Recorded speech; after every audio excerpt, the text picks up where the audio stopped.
On a January 23rd letter by Eurocham, EU Malaysia Chamber of Commerce and Industry, to its members stated, among other things, that the Malaysian government may announce a shutdown, strict lockdown, immediately after the 4th of February 2021. The letter referred to a meeting hosted by MITI on the 22nd of January, and explaining to the industry representatives that the Ministry of Health has identified the manufacturing sector as the main source of COVID-19 spread in the country. Now, these are troubling questions raised in the manner the government is handling this pandemic. First, if there is an admission by the government that the majority of COVID-19 spread is taking place in the foreign worker community and in the worker dormitories, under what pretense does the government believe that the current MCO, which does not specifically close down those camps and sectors, can successfully reduce the spread of COVID-19?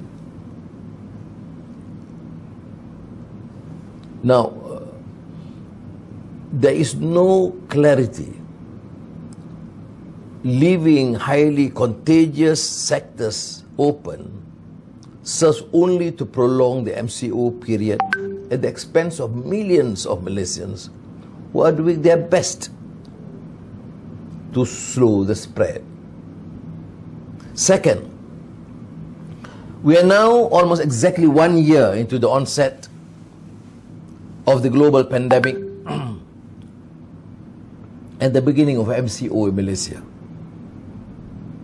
The high spreading of in foreign worker dormitories has been a known risk factor for half a year, and how MCO violations are taking place in these dormitories.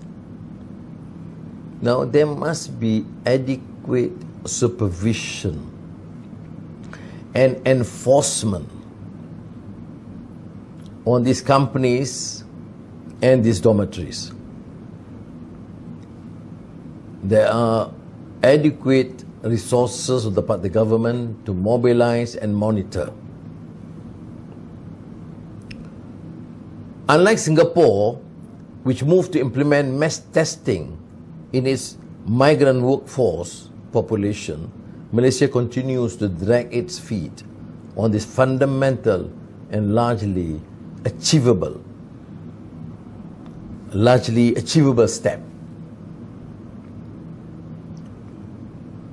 The Eurocham letters validates the feeling many Malaysians have expressed that the government's COVID-19 response is perpetually month behind the curve, based on the sum total of learning that has informed more capable responses in other countries. Thirdly, recent statements from the Finance Minister have suggested that the current MCO will not have a major impact on the economy. This is totally misleading, and to me, to an extent, in terms of macroeconomic and pronouncements, clearly irresponsible. Because many sectors, including construction and manufacturing, are affected. If a full lockdown is anticipated on February the 4th, and the basis of imposing a full lockdown is already known at least on the 22nd of January, then the optimistic statements by the Ministry of Finance is clearly flawed and unreasonable. Nothing more than lies and obfuscation. Investor confidence stems from consistency and sound execution of good public policy, as well as adherence to the rule of law.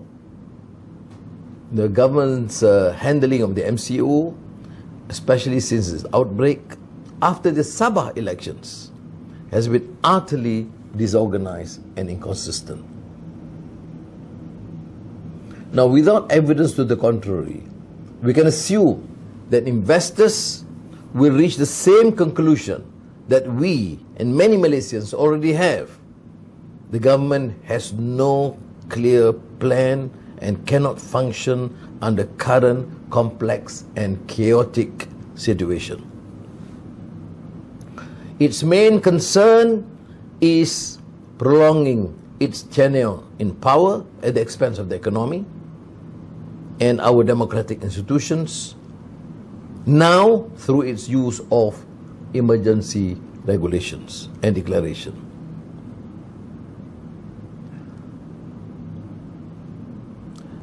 I asked the question that for a government comprising of 72 ministers and deputy ministers, operating in an emergency state, why are we unable to prevent the spread or a more effective measure, or implement a more effective measure?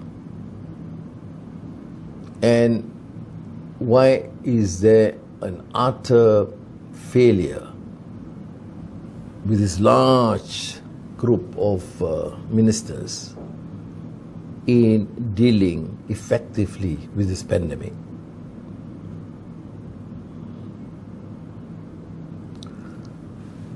I think this is the time for the government to dig deeper into its pocket and help corporations, SMEs,